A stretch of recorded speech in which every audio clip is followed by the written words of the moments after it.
Onestamente, basta vivere con lo stipendio di una ballerina di corpo di ballo? Risposta sincera, no. Ciao a tutti e benvenuti o bentornati sul mio canale. Il mio nome è Federica e oggi risponderò alle vostre domande. Qualche giorno fa su una storia su Instagram vi ho lasciato un box e moltissimi di voi mi hanno fatto delle domande super interessanti e alle quali non vedo l'ora di rispondere oggi. Visto che questo format è molto popolare qui su YouTube e se vi piacerà potrò farne anche altri in futuro, quindi vi consiglio di seguirmi su Instagram così che potrete anche voi farmi le vostre domande per un futuro video, altrimenti potete anche scriverle qui sotto nei commenti. Prima di cominciare col video mi presento brevemente. Io sono una ballerina professionista diplomata alla Scala di Milano e lavoro col corpo di ballo del Czech National Ballet di Praga da oltre 6 anni. In più sono vegana da 12 anni e qualche mese e in questo canale vi parlo sia di danza sia di veganismo e vi mostro anche il mio attivismo per strada per gli animali. Se questi argomenti vi interessano, se volete seguire la mia vita da ballerina, vi consiglio di cliccare il bottone qui sotto iscriviti per non perdere i prossimi video e supportarmi. Grazie mille se lo farete, adesso partiamo subito con le domande. Manterrò le persone che mi hanno fatto queste domande anonime, manterrò l'anonimato perché secondo me intanto l'ho promesso e poi è molto rispettoso nei confronti di queste persone, che però vorrei ringraziare per avermi fatto queste domande super interessanti. La prima è come stai? Una domanda molto semplice ma super interessante al contempo. Molto spesso ce la poniamo a vicenda senza neanche essere interessati alla risposta, però secondo me è una domanda che va posta sempre. In questo periodo sto davvero bene. Chi di voi mi conosce sa che ho passato un periodo abbastanza brutto sia per la separazione col mio ex ragazzo, sia per la morte della mia nonna materna, alla quale tenevo moltissimo. Ultimamente, per fortuna, va molto molto meglio. Ho un nuovo ragazzo da un paio di mesi, col quale mi trovo davvero benissimo e sono super contenta di averlo incontrato. In più il lavoro a teatro mi piace sempre tanto e sono super contenta di aver aggiunto alla mia vita anche un secondo lavoro di social media strategist con un santuario di animali antispecista e centro di soccorso in Cambogia, e questo nuovo lavoro mi permette di aiutare gli animali in modo diretto e di fare anche qualcosa di diverso nelle mie giornate oltre alla danza. Sono anche molto soddisfatta del mio attivismo e in generale è un periodo molto positivo per me. In più, come noterete dallo sfondo, adesso mi trovo a Palermo, nella cameretta in cui sono cresciuta, a casa dei miei genitori. Sono appena terminati 5 giorni di vacanza che ho trascorso qui e quindi in questo momento sono proprio serena e rilassata. Passiamo alla prossima domanda, che in realtà è collegata a quello che ho appena detto. Come hai conosciuto il tuo attuale ragazzo? Io l'ho conosciuto attraverso un'app di incontri che si chiama Bumble. Bisogna sempre stare attenti quando ci sono queste app, ma al contempo io le considero come un ottimo modo, un'opportunità per conoscere persone che altrimenti non conosceresti mai. E quindi tutti i ragazzi che ho avuto finora, che sono 3 in realtà, li ho conosciuti attraverso le app perché preferisco sempre instaurare una relazione con qualcuno che sia esterno al mio ambiente lavorativo, a prescindere dalla danza come regola generale. Poi con l'attivismo conosco tante persone, però in quel momento della mia vita mi sentivo di cercare al di fuori della mia cerchia e dei miei amici, e anche perché io non sono una persona che va per esempio in discoteca o nei bar, quindi trovare qualcuno al di fuori della mia vita normale mi sembrava abbastanza complicato senza questo aiuto esterno delle app.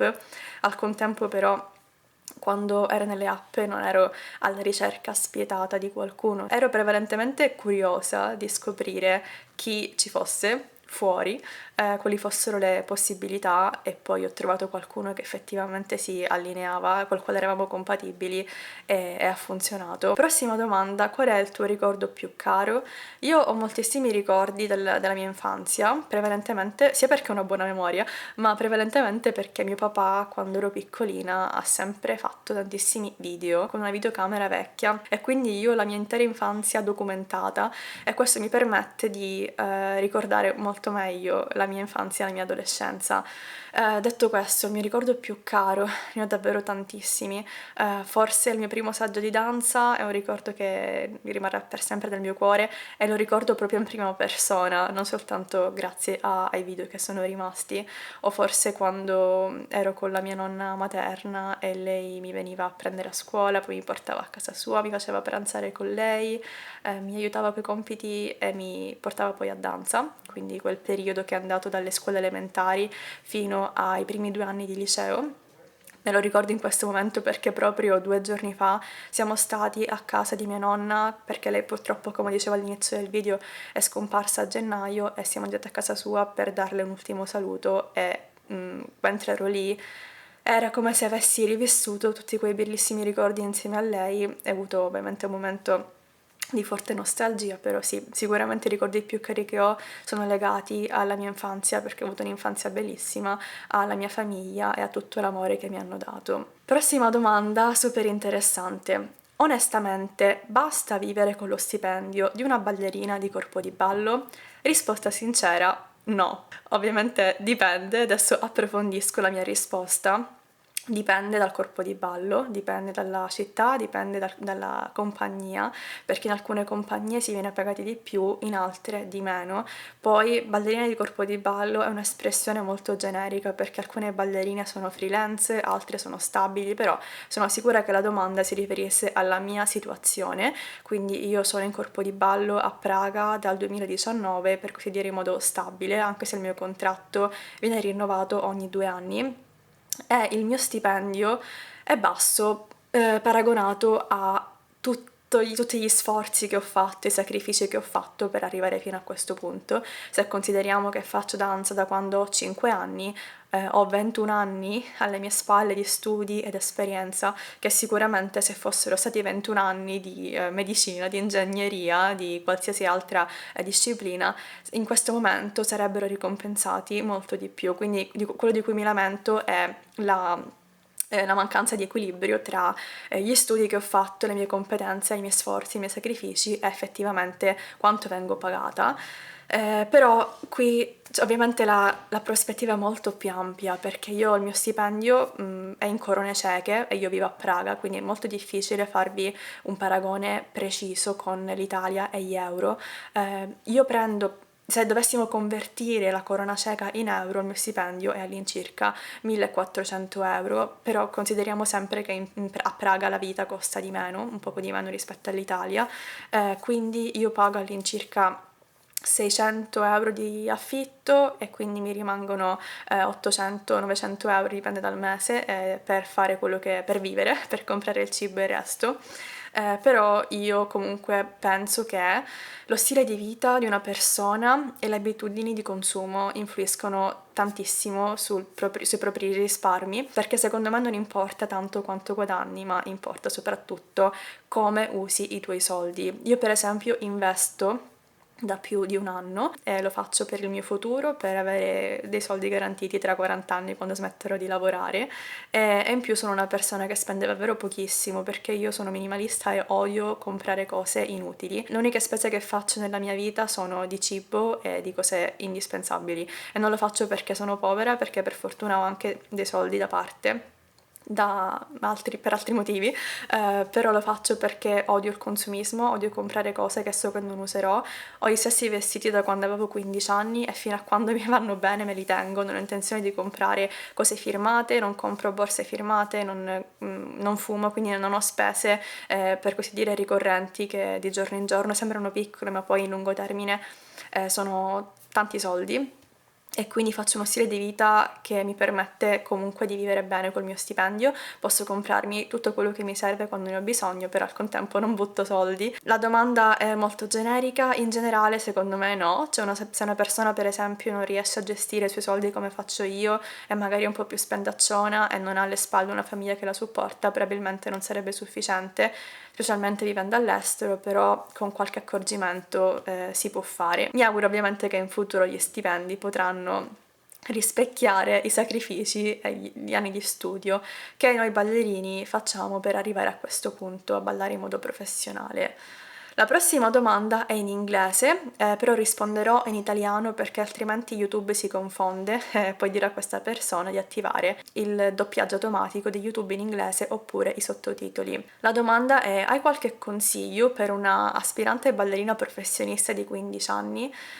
Sì, chiaramente sì, perché ci sono passata e adesso che ho l'esperienza dopo quasi 12 anni mi rendo conto che ci sono dei consigli che io avrei dato a me stessa del passato a 15 anni. Il primo consiglio è di studiare bene la danza, quindi di affidarsi a un bravo insegnante, perché è la cosa più importante, la tecnica poi ti permette di entrare in compagnia e soprattutto di avere poi una carriera soddisfacente.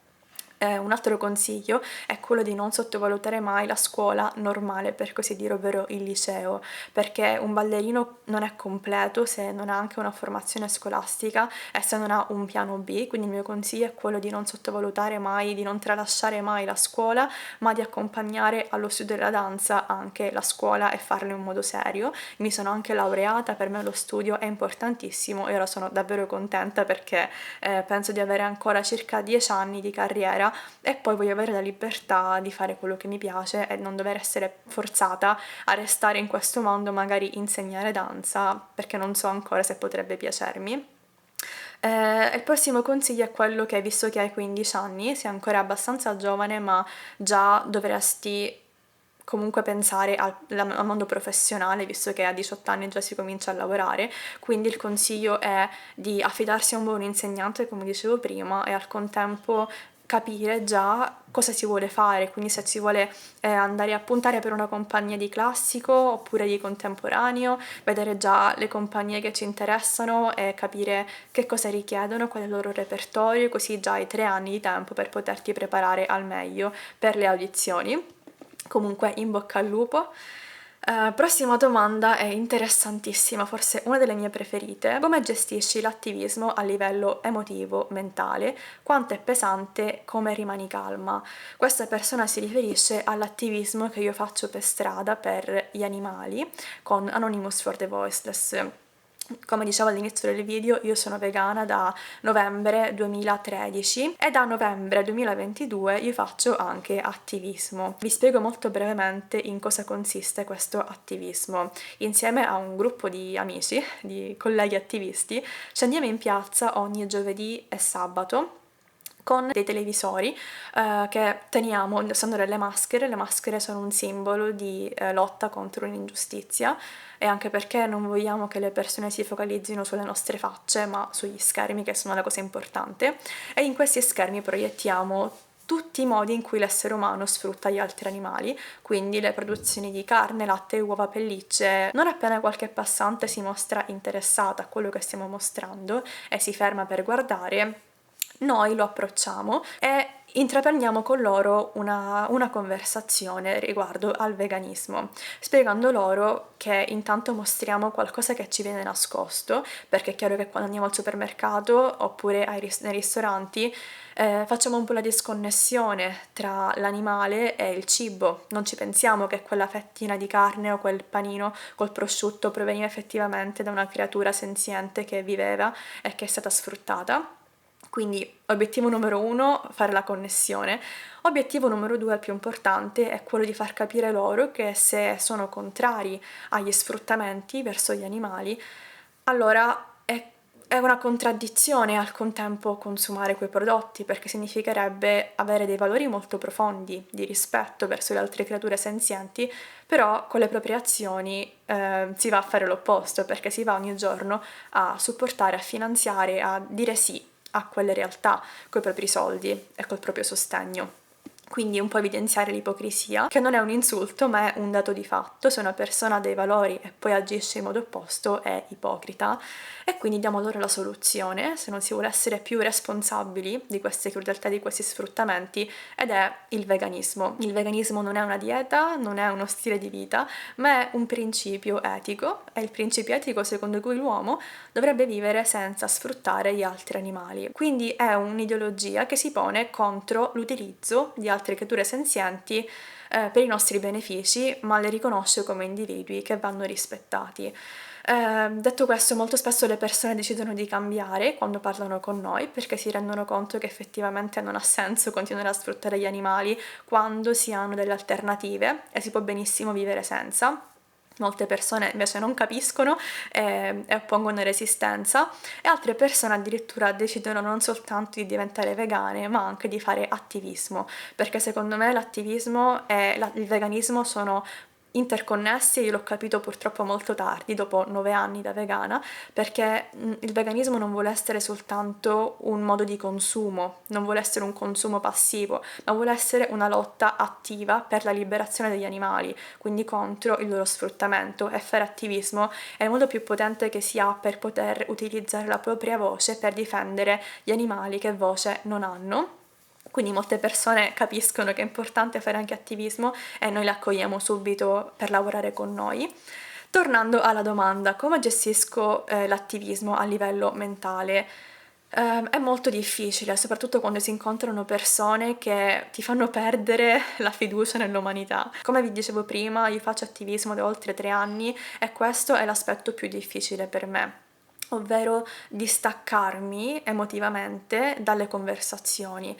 Mi ricordo che in passato, dopo una brutta conversazione, ci continuavo a pensare per giorni e giorni.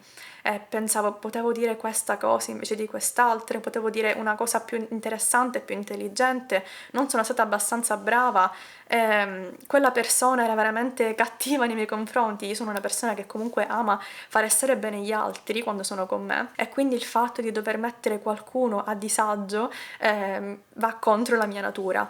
Però mi sono resa conto che l'unico modo affinché le persone possano cambiare è fargli capire che hanno delle responsabilità, e ho imparato che quando le persone si rivolgono male nei miei confronti non lo fanno perché sono arrabbiate con me, ma perché sono arrabbiate con loro stesse, perché dentro loro stesse riconoscono che c'è ipocrisia. Quindi una volta che ho imparato a distaccarmi dalla loro reazione e a non prenderla più sul personale, finalmente sono riuscita ad avere una relazione molto più sana con l'attivismo. E in più quello che ho cambiato è stato anche il modo in cui io riconosco l'obiettivo dell'attivismo. Il mio obiettivo quando parlo con le persone per strada non è farle diventare vegane, perché io non posso obbligare nessuno e non ho neanche la presunzione di essere così brava che le persone cambino. Io ho capito che circa l'80% delle persone è troppo condizionata socialmente e culturalmente dal proprio passato, da quello che gli è stato insegnato e trasmesso fin da quando sono nati, che per loro il cambiamento è una cosa impossibile, cioè non riescono neanche a concepire che possa esistere un modo diverso di vivere. Il mio obiettivo è raggiungere quel 20%, 10% di gente che invece è aperta al cambiamento, che ha una mentalità più malleabile e riesce ad accettare di aver sbagliato in passato e di avere l'intenzione, il desiderio di cambiare per vivere in futuro in modo più coerente. Quindi una volta che noi capiamo che non tutti sono raggiungibili, non tutti sono aperti, ma il nostro obiettivo è trovare quelle persone che non aspettano altro che parlare con noi per diventare vegane, come lo ero io, come lo erano tutte le persone che oggi sono vegane. In quel momento ci rendiamo conto che il lavoro è molto più semplice, perché non è più nostra responsabilità cambiare gli altri, e soprattutto perché quando incontro una persona aperta, non importa quanto tu sia bravo, ma quella persona capirà. Non importa che tu usi le parole perfette per spiegare questo problema, ma quella persona sicuramente capirà quello che tu intendi fare. Quindi ora il mio focus quando faccio attivismo non è più cercare di essere perfetta e di convincere tutti, ma è riconoscere che alcune persone non cambieranno a prescindere da quanto io sia brava, e soprattutto vedere il mio obiettivo come attivista non è più far diventare tutti vegani, ma è rappresentare gli animali nel modo migliore possibile. Cioè, se io mi rendo conto di aver fatto un buon lavoro, di aver parlato in modo chiaro, professionale, rispettoso, a quel punto io sono soddisfatta. Poi quello che faranno gli altri ovviamente non è più mia responsabilità e non posso obbligarli. Però fino a quando io parlo per gli animali e li difendo come vorrei essere difesa se fossi io in un macello, se fossi io quella a essere sfruttata per il mio latte, se i miei bambini mi venissero allontanati, separati da me, affinché il mio latte venisse preso da me e bevuto da altri animali. Ecco, se io parlo per gli animali come se fossi nel loro posto, so che sicuramente quel lavoro sarà stato un lavoro soddisfacente per me. In generale, confrontarsi col pubblico quando si parla di veganismo è molto difficile, ma io rimango calma perché so di essere dalla parte delle vittime in questa ingiustizia e so che, almeno spero, che in futuro sempre più persone riusciranno a cambiare e a rispettare gli animali.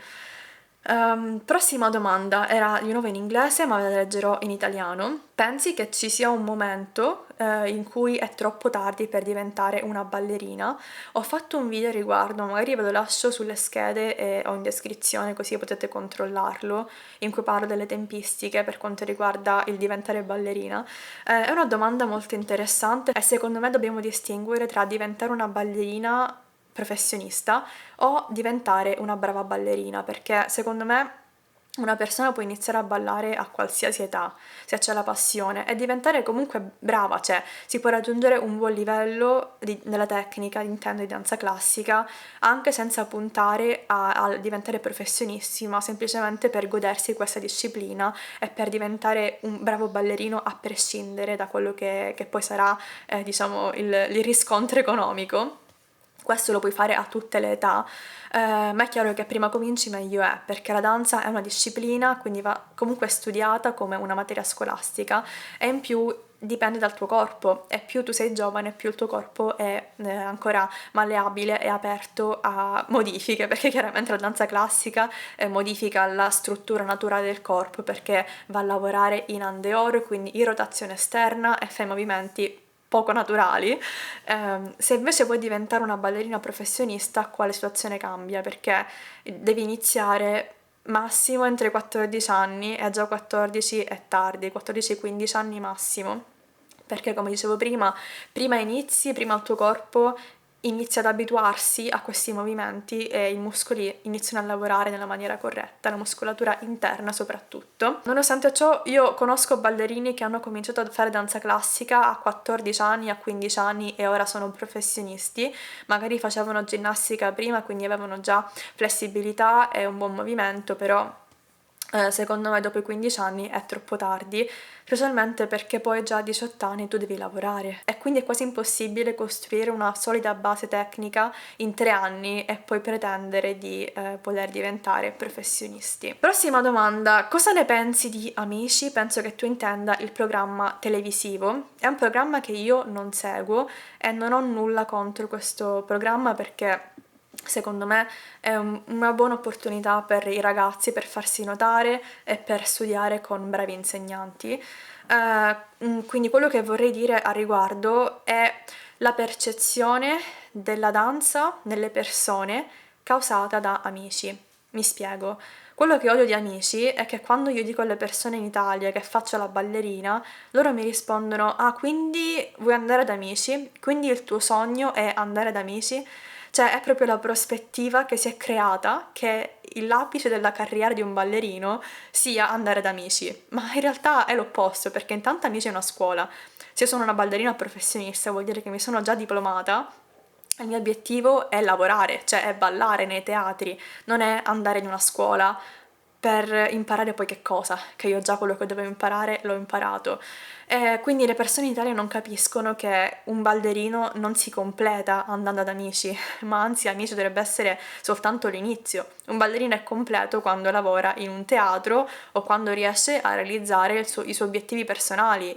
Non è sicuramente un programma televisivo che va a definire il mio valore in quanto ballerina, quindi sì, spero che un giorno la danza cambierà, la prospettiva che le persone hanno sulla danza relativa ad Amici potrà cambiare, però penso al contempo che non lo seguo, quindi non ho un'opinione diretta sulla qualità degli insegnanti o dei ballerini, ma secondo me è un buon modo per portare la danza in televisione. Altra cosa importante, la danza vera secondo me va fatta in teatro. La televisione, a parer mio, in quel contesto non è il luogo adatto affinché un ballerino possa esprimersi. Non intendo quando in televisione vediamo balletti fatti in teatro, quello chiaramente sì, ma la danza vista come movimento più che altro commerciale non mi fa impazzire, però non la critico, non la giudico, giudico soltanto le persone che pensano che Amici sia l'apice del successo di un ballerino. Prossima domanda, come va nella nuova casa? È una domanda molto divertente perché in realtà non ci vivo più praticamente, perché ormai mi sono quasi trasferita a casa del mio ragazzo, vivo da lui da qualche mese, perché allora inizialmente ho scelto di andare da lui per qualche giorno, però poi sono rimasta lì per tipo 2 mesi e continuerò a stare con lui. Vi spiego il motivo. Lui studia tantissimo e lavora tantissimo, quindi è difficile per noi trovare un momento per vederci, visto che lui è così tanto impegnato e anche io lo sono. Di conseguenza vivere insieme, a casa sua tra l'altro, che è molto più grande della mia, col gatto, quindi ha soltanto lati positivi, vivere insieme ci permette di vederci anche soltanto 2 minuti al giorno e poter stare insieme, quindi per noi è molto molto più conveniente. Però la mia casa, quella piccolina, ancora è mia, la tengo, ci vado molto spesso per controllare, per fare le mie cose quando mi va, e la terrò sicuramente ad agosto, no, fino a ottobre, cioè quando mi scadrà il contratto di un anno, anche perché sia ad aprile che a maggio i miei genitori verranno a Praga e sicuramente vorrò stare con loro lì, perché non occuperemo la casa del mio ragazzo con loro. Quindi mi è sempre comoda, però non vivo più lì in realtà già da un po'. Ultima domanda, super interessante anche questa. Ciao Federica, come iniziare a fare attivismo? Sono vegana da 10 anni, ma vorrei fare di più. Ti capisco molto molto bene. Io ho cominciato a fare attivismo dopo 9 anni che ero vegana, quindi è normale che non ci si arrivi subito. Il mio consiglio è di seguire intanto Anonymous for the Voiceless, che è l'organizzazione con cui faccio attivismo io. Su Instagram c'è anche la pagina dedicata ai capitoli italiani, quindi si chiama AV Italia. Ti lascio qui tutti gli screen e anche in descrizione i link. Quello che ti consiglio è di seguire queste pagine e poi di chiedere direttamente a loro di inserirti nel capitolo della tua città, così già avrai un gruppo al quale appoggiarti. A quel punto ti consiglio di iniziare a studiare, perché non si può fare attivismo senza avere almeno una idea generale di come comunicare al meglio con le persone per strada nel modo più efficace possibile, e per fortuna AV, che è l'acronimo per Anonymous for the Voiceless, fornisce tantissimi materiali per poter studiare e poter diventare attivisti comunque efficaci per strada. Ti consiglio quindi di guardare questi materiali, che sono sia scritti, quindi file in PDF, sia video, così da poter apprendere anche da quelli che fanno attivismo da molto tempo. Una volta che avrai capito come funziona, il mio consiglio principale è quello di iniziare. Non farti bloccare dalla paura di non essere brava abbastanza, di non averlo mai fatto. La cosa importante è iniziare. Poi piano piano imparerai. Io ci ho messo molto tempo per diventare brava a fare attivismo, perché all'inizio ero anche molto timida, non volevo parlare con le persone, ero introversa e, come dicevo prima, mi facevo prendere moltissimo emotivamente. Però potresti per esempio andare lì per la prima volta a tenere gli schermi, che quello è già una forma di attivismo molto potente, perché permetti agli altri attivisti che invece vogliono parlare di farlo, gli dai spazio per farlo. Potresti andare ai Cubi della Verità, che è il nome di queste azioni che facciamo noi per strada e per gli animali, e ascoltare le conversazioni degli altri attivisti, così da iniziare a capire un po' come funziona, e poi piano piano potresti anche provare tu a fare qualche conversazione. All'inizio sarà difficile, te lo garantisco, ci vorrà un po' di tempo affinché tu possa sentirti sicura e come si dice, confident con te stessa, che riesci a fare una conversazione in modo chiaro, pulito ed efficace e rispettoso.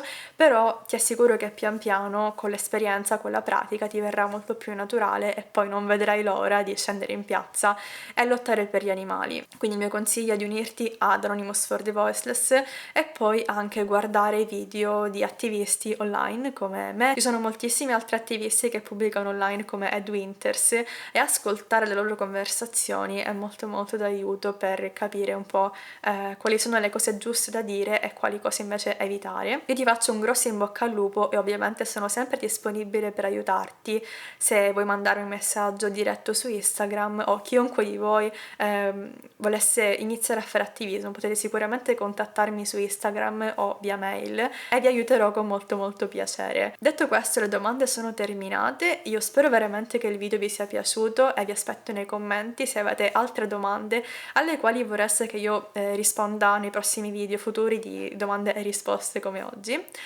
Io vi ricordo nuovamente, se ancora non l'avete fatto, di cliccare il bottone qui sotto iscriviti per non perdervi i prossimi video e per supportarmi. Grazie mille se lo farete. Noi ci vediamo molto presto in un altro video e io vi mando un grande abbraccio. Ciao!